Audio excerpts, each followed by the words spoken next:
Hi, this is your first brief lecture audio recording.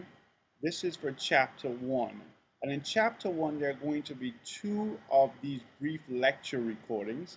The first one is going to deal with organizations, what they are, what they contribute, and what does management or the role that management plays with respect to organizations. And in the second brief lecture, I'm going to talk a little bit about the management process, which is essentially the framework for our entire class. So this is the first brief lecture audio recording, and this deals again with organizations and the role of management in organizations. So let's begin. The first question that we want to answer is, what are organizations? And your text defines an organization as a collection of people working together to achieve a common purpose. There are two very important parts to this definition. One is that it is a collection of people. This seems rather intuitive.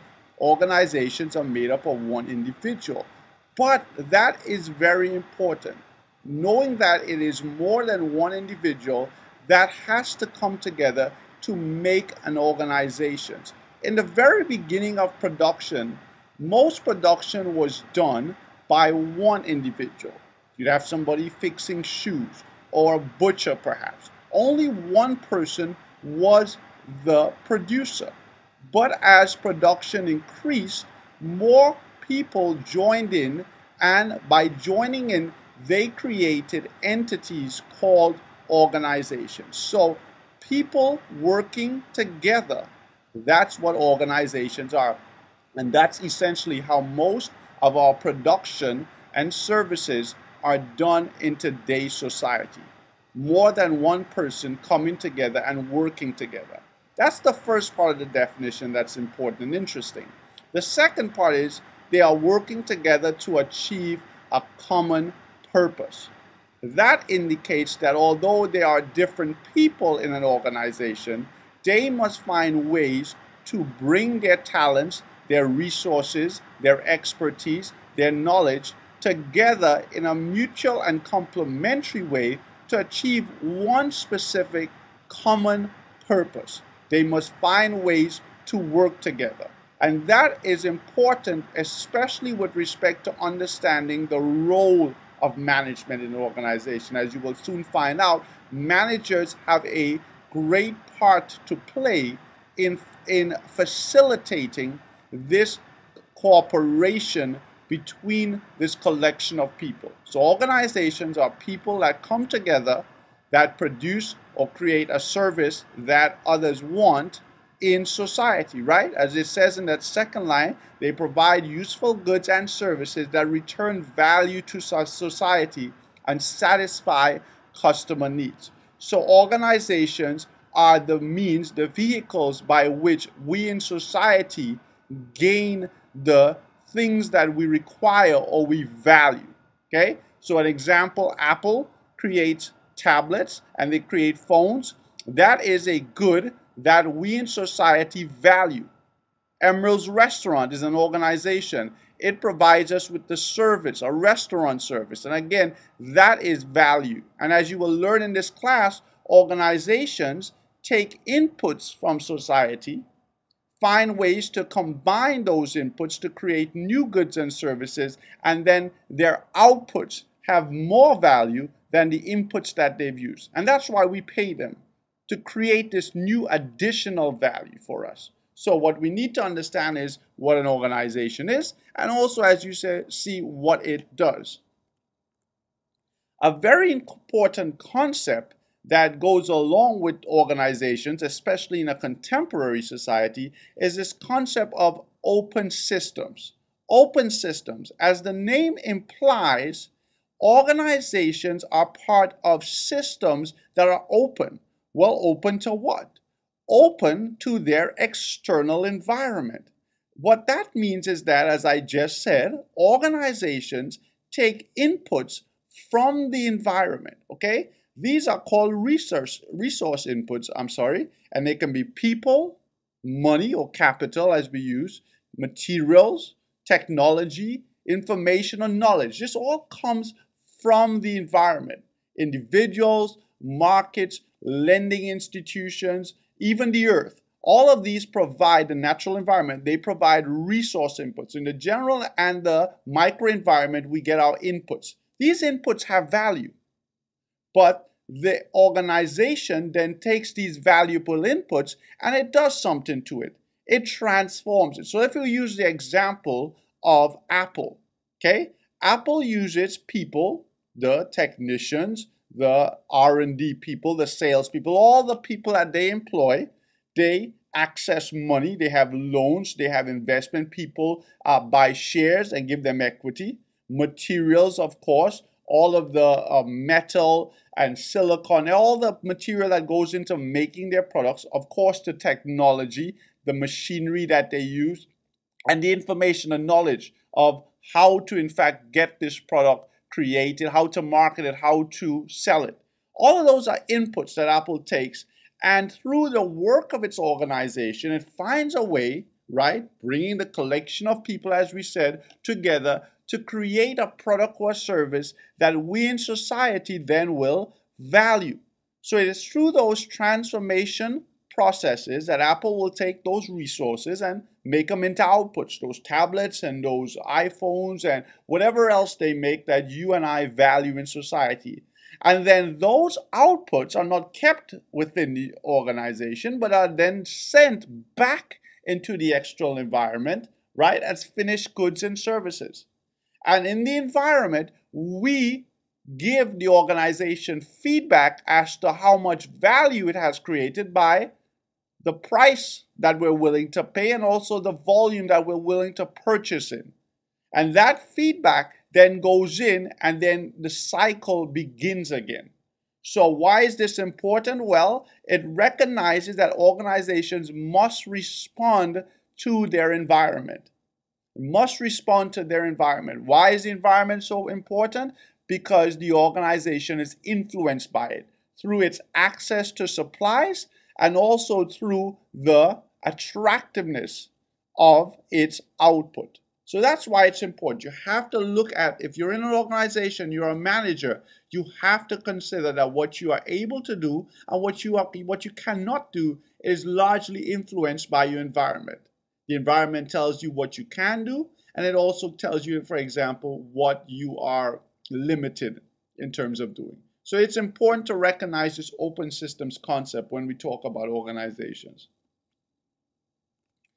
With respect to organizational performance, I mentioned this term value creation. It's a very important notion, as I said, for organizations, because the more value the organization creates, the more profitability it can create if it's a for-profit organization, or the more wealth or contribution to society. When we say wealth, we're meaning, some kind of service or something that society really wants. If it's a non-profit organization, okay?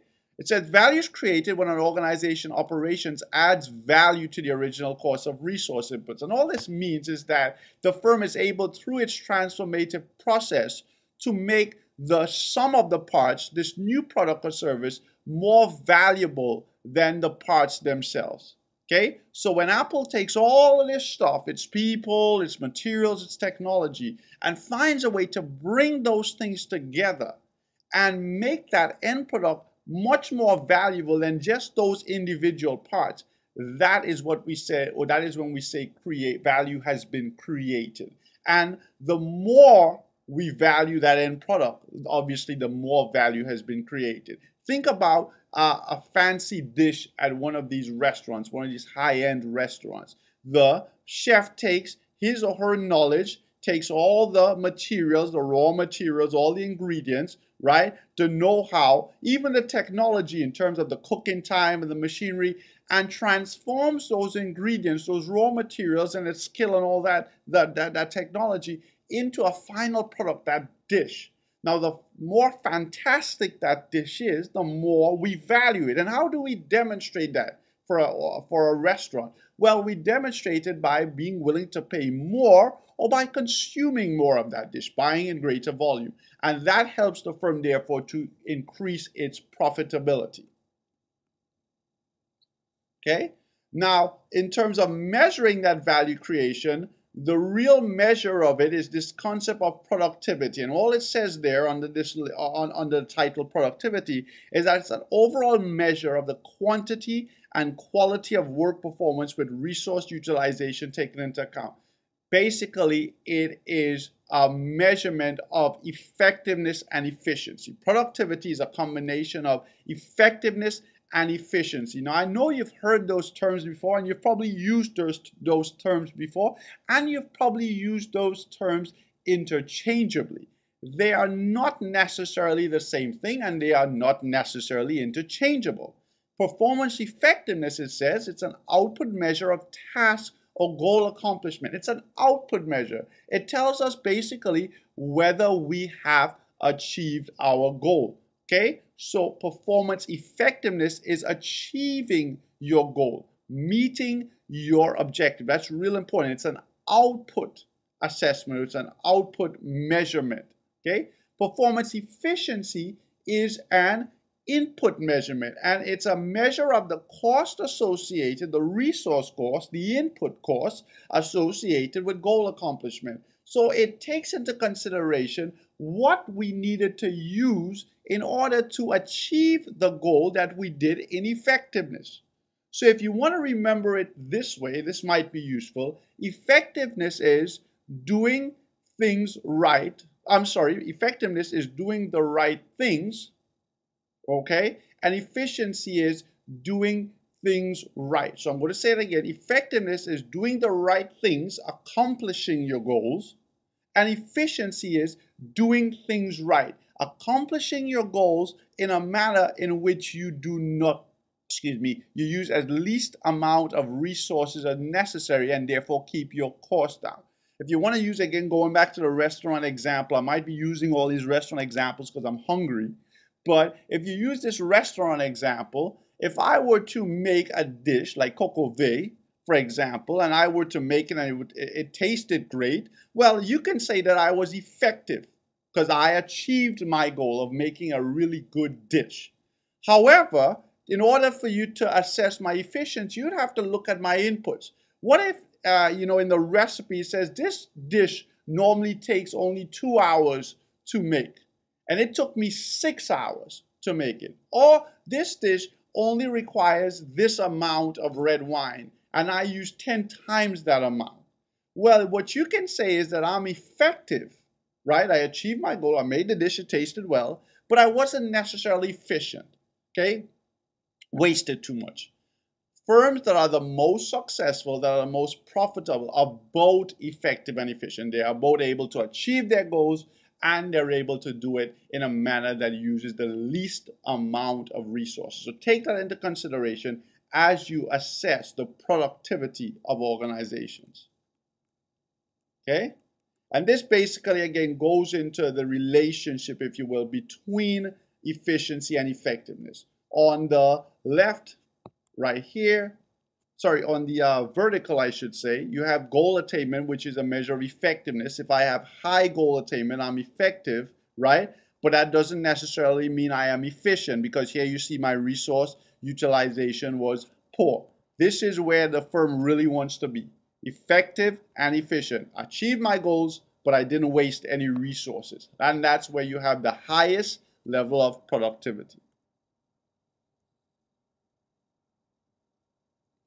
Now, if you see some of these terms, it says workplace changes that provide a context for study management. It talks about human capital and command and control, emphasis on teamwork, permanence of technology.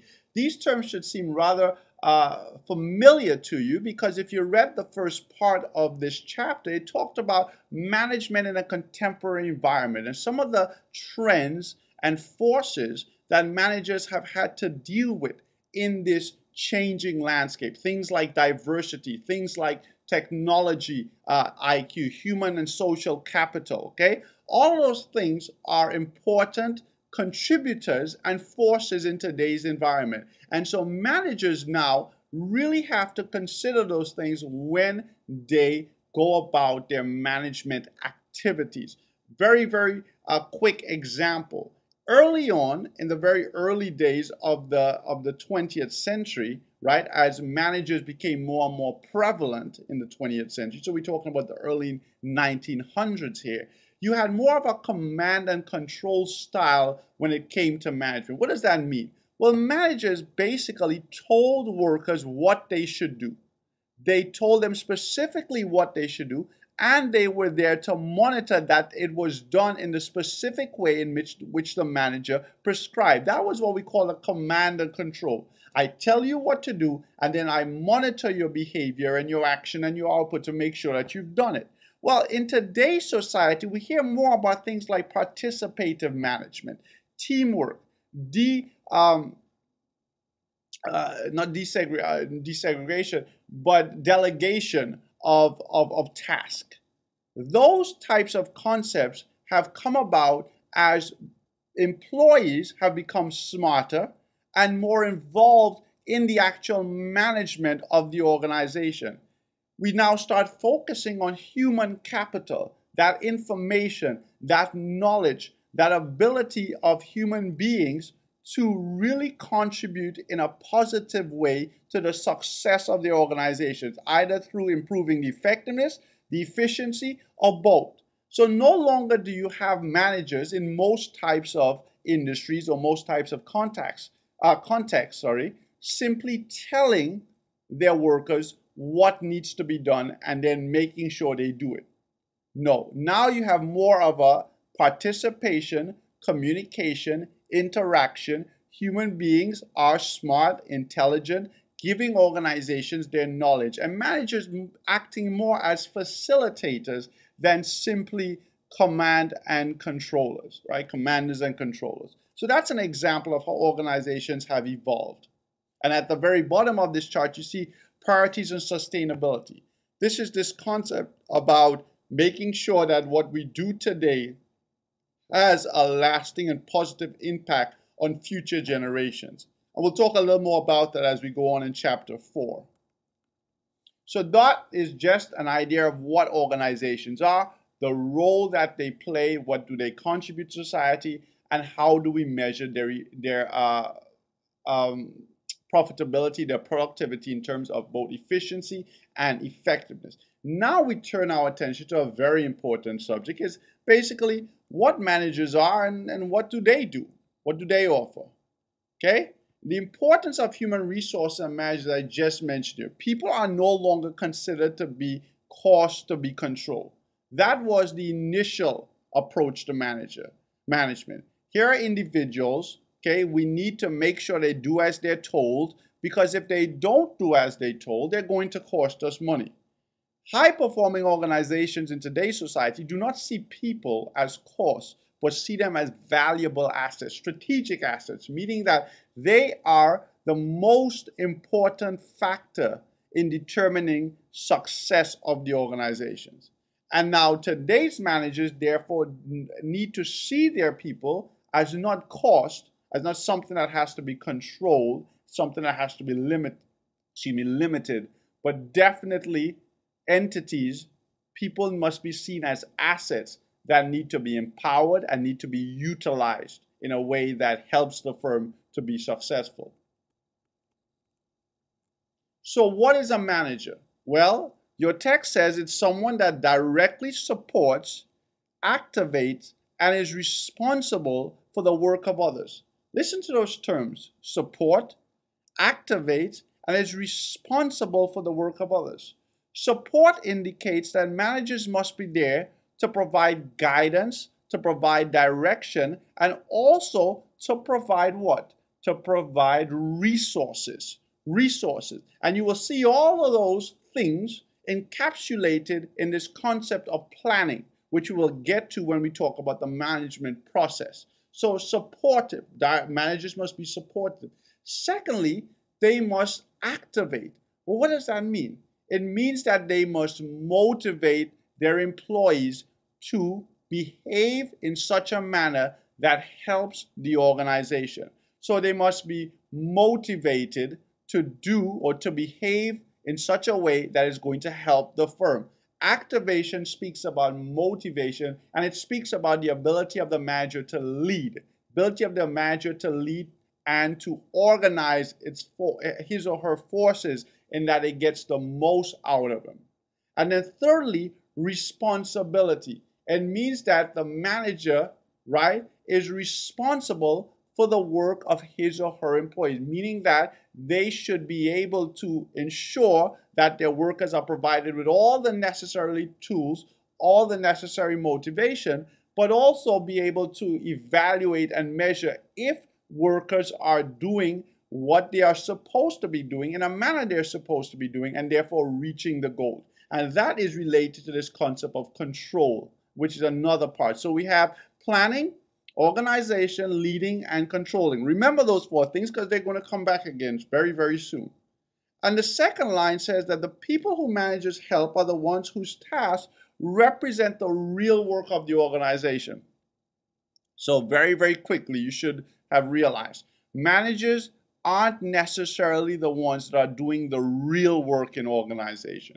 They aren't the ones that are taking the materials and actually physically putting them together or creating. They're not doing the actual real work many times.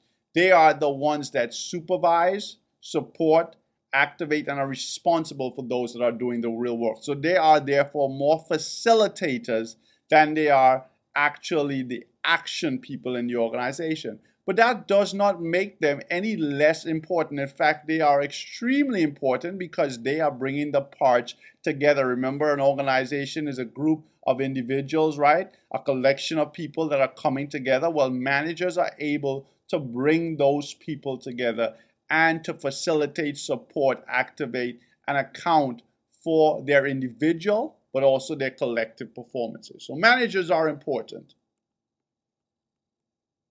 Within an organization, many times we'll see different levels of management. Different levels of management will have different importance associated with these different levels. But nevertheless, let's look at it from a hierarchical perspective. At the very top, we have what's called the board of directors, and many times you hear about this. Someone will say, he or she is sitting on the board of directors. What's a board of directors? Well, in most organizations, it is this governance structure that is created to ensure the organization is running correctly, right? In most organizations, public organizations, you have multiple shareholders. And each one of those shareholders, for example, if you bought a share in Apple, you become part owner of Apple. Well, you're not going into Apple's corporate offices every day and trying to find out, well, hey, what are they doing? What is Apple doing today? Are they using my money wisely? No. To ensure that Apple is using your money wisely and the money of all these other investors and doing what it's supposed to do in order to be successful, you as a shareholder, you help elect its board of directors. Well, you help create a board of directors, and they're there to oversee that the management of the organization is doing what it's supposed to do, which is to maximize your shareholder wealth and do it in such a way that promotes the good of society. Below the board of directors are the top managers, and these are kind of the main operating officers of the organization. You might have heard this term, the chief executive officer. That's the number one operating officer, right? You might hear things like the chief information officer, the chief financial officer. All of those are top level managers, and they're responsible for the performance of the organization as a whole, or sometimes it's major parts. So you might have vice presidents that are responsible for specific areas within an organization. They are the operating officers of the firm. They are the ones responsible for actually running the organization day to day, for supporting, activating, and accounting for the activities of the organization on a day-to-day basis. Okay, they're the top managers. The middle managers are a little bit low in the organization, and they normally look after or supervise large departments or divisions. Okay, so as you go down in this hierarchy, you will see the consideration, the responsibility is lessened, it's smaller. So top managers have a bigger responsibility than middle managers. Board of directors have the largest responsibility because they're responsible for the entire firm. Top managers are responsible for operation of the firm. Middle managers, specific departments, and team leaders, normally they are responsible for projects within an organization, okay, for specific smaller sections of the organization. But in each one of these levels, the management processes and the management requirements in terms of support, activation, and responsibility is still there. Of course, the higher you are in the organization, the greater is your responsibility, right? The greater perhaps is your effect, but the roles, the requirements are still the same throughout for each one of these levels. And this is kind of an example of it, how it looks illustrated. You have non-managerial workers, okay? You have your first line managers, kind of the supervisory managers, you have the middle managers, and your top managers, and then again your board of directors. And for a non-profit organization, it looks similar, but instead of a board of directors, you have a board of trustees. And instead of someone called a chief executive officer, it's normally someone like an executive director. Again, they are not in the business of business. And so to use the terms like executive officer and president, it's more for-profit businesses, I should say. And then you can also talk about types of managers, but you don't necessarily have to know too much about it. So all I wanted to get, or I wanted you to understand, is that managers have a role to play in organizations. They have a role to play in organizations. What do? They support, they activate, and they're responsible for the work of individuals and groups, teams in organizations, okay? They are necessary to facilitate the work of individuals into a collection, thereby pursuing this common purpose. The last thing that I want to show you before I end this brief lecture is this figure 1.4, which is the organization viewed as an upside down pyramid. Well, why is this important?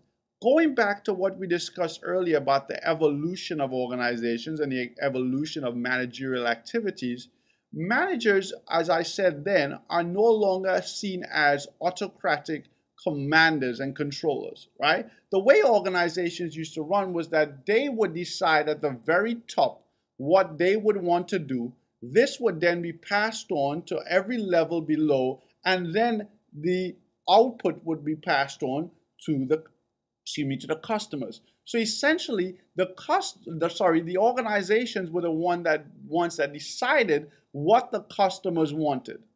Now, think about that. The organizations are the ones that decided what the customers wanted.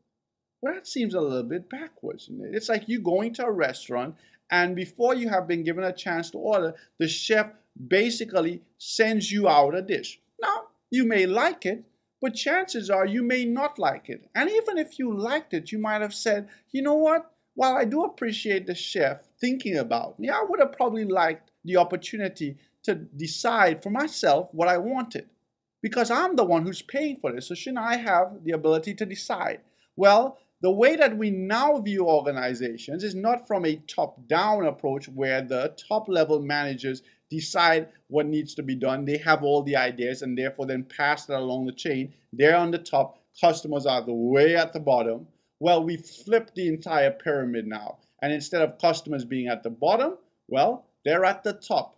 And top managers are there to basically support activities that lead to the